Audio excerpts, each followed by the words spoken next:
आकाशवाणी भोपाल से प्रस्तुत हैं प्रादेशिक समाचार।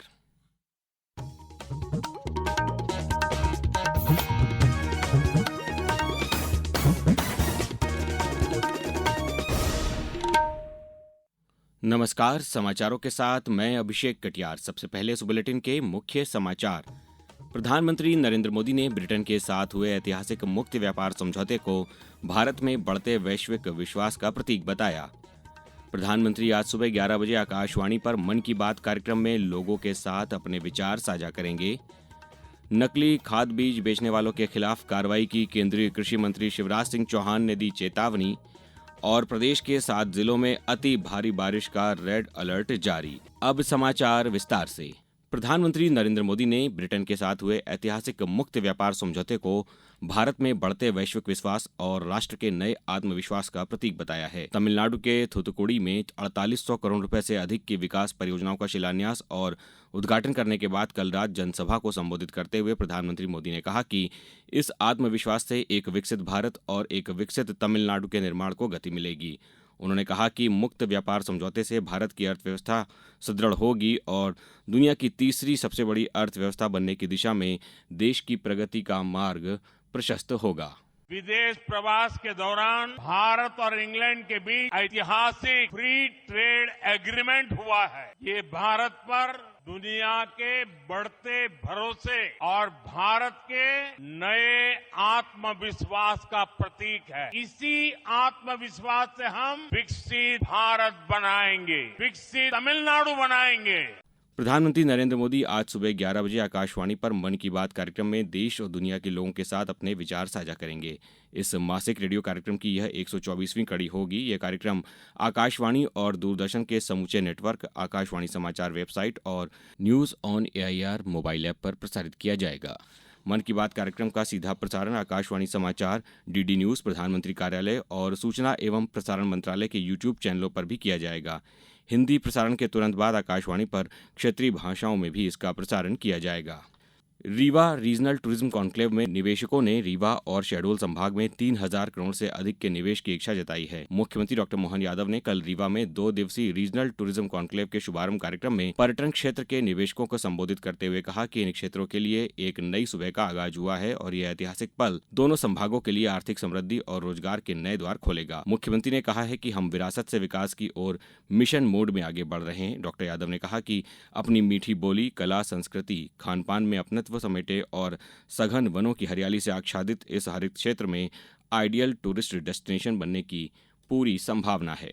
हम सब जानते हैं कि पर्यटन भी इंडस्ट्री के ही समान है, इसलिए इंडस्ट्री की वो सारी सुविधाएं भी हम देने के लिए तत्पर है। एक एक चीज जिस प्रकार से हो सकती है, भारत के अंदर सर्वाधिक रूप से पर्यटन के माध्यम से, धार्मिक पर्यटन और अन्य पर्यटकों की दृष्टि से मध्य प्रदेश वो स्थान है जहां सर्वाधिक रूप से टूरिज्म का सेक्टर सबसे अच्छी गति से बढ़ा है। अब समाचारों में वक्त है एक ब्रेक का।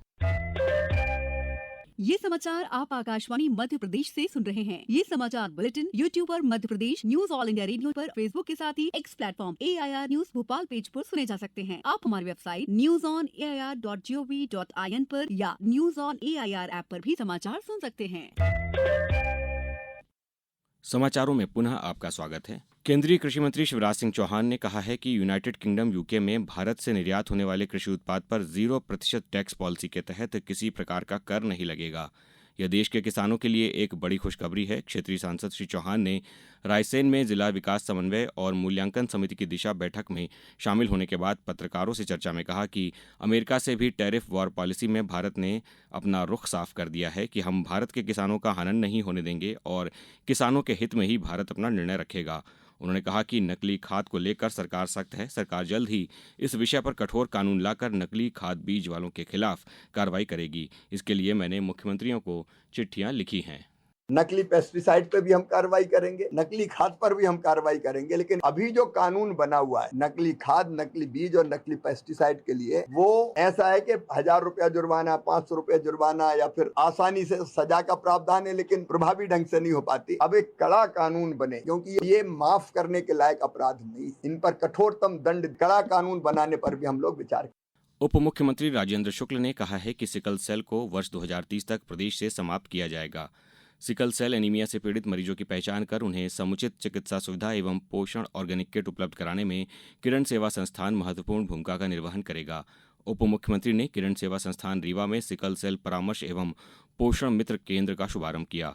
श्री शुक्ल ने कहा कि रीवा जिले के साथ शहडोल जिले में भी किरण सेवा संस्थान ग्रामीण क्षेत्र तक सिकल सेल से पीड़ित मरीजों की पहचान कर उन्हें चिकित्सकीय परामर्श एवं ऑर्गेनिक पोषण किट प्रदान करेगा। उप मुख्यमंत्री जगदीश देवड़ा ने कहा है कि महानगर और शहर ही नहीं बल्कि जनजातीय क्षेत्रों के सर्वांगीण विकास के लिए राज्य सरकार कृत संकल्पित है। उप मुख्यमंत्री ने कल मंडला जिले के ब्लॉक बिशिया के निर्वाचित वार्ड पंच एवं सरपंच महिलाओं को संबोधित करते हुए कहा कि प्रत्येक व्यक्ति को स्वच्छ पानी मिले, आवागमन बेहतर हो, बिजली की निर्बाध आपूर्ति हो और आम जनमानस की बुनियादी सुविधाओं में कोई कमी न आए, इसके लिए हमारी सरकार काम कर रही है। महिला प्रतिनिधियों ने बताया कि वे कान्हा नेशनल पार्क के आसपास के क्षेत्र से आती हैं, जहां विस्थापन की बार बार उठती आशंकाओं ने लोगों में डर का माहौल बना दिया है।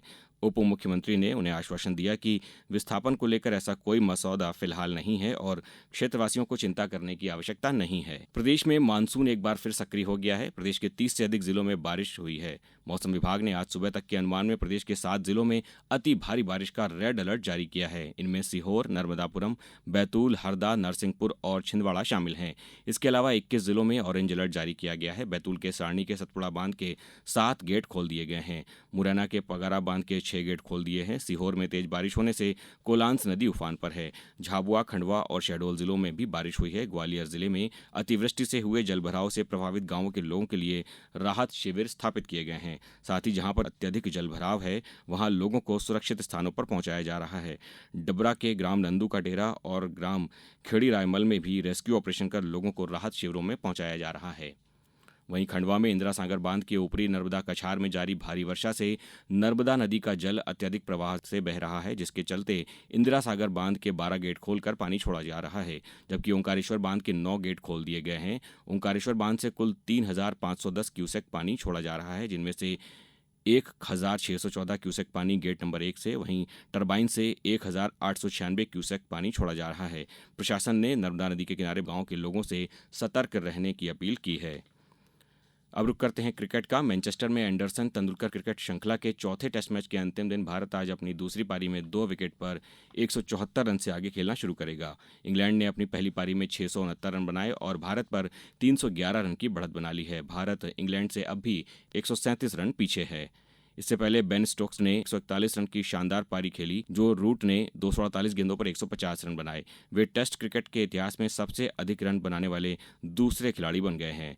वहीं भारत ने अपनी पहली पारी में 358 रन बनाए थे। 5 मैचों की श्रृंखला में भारत 2-1 से पीछे है। अब कुछ समाचार संक्षेप में। मंडला में कुटीर एवं ग्रामोद्योग राज्य मंत्री दिलीप जायसवाल, लोक स्वास्थ्य यांत्रिकी मंत्री संपतिया उइके और सांसद फग्गन सिंह कुलस्ते ने कल जिले के निर्माण कार्यों और विभिन्न विभागों की योजनाओं की समीक्षा बैठक ली। बैतूल जिले में सक्षम जीवन कौशल विकास कार्यक्रम के अंतर्गत सीएम राइज विद्यालय भीमपुर में 1 दिवसीय शिक्षक अभिविन्यास प्रशिक्षण में 102 शिक्षकों ने सहभागिता की। भोपाल के तुलसी मानस भवन में कल से शुरू हुए प्रवचन में दीदी मां मंदाकिनी रामकिंकर ने मानस का गूढ़ चिंतन प्रस्तुत किया। निवाड़ी कलेक्टर विवेक जांगीर ने कल सड़क सुरक्षा समिति की बैठक में यातायात अवरुद्ध न होने देने और फुटपाथों से अतिक्रमण हटाने के निर्देश दिए। मंदसौर में कल 2 दिवसीय कला उत्सव 2025 का शुभारंभ हुआ। धार जिले के शासकीय आईटीआई में प्री प्लेसमेंट ड्राइव में 19 युवाओं का साक्षात्कार के माध्यम से स्थायी पदों पर चयन किया गया। और जबलपुर जिले के PM college of excellence Mahakaushal में युवा संगम रोजगार तथा स्वरोजगार मेले में 401 युवाओं का प्राथमिक चयन किया गया। इस बुलेटिन में बस इतना ही। अगला बुलेटिन दोपहर 2:10 पर। नमस्कार।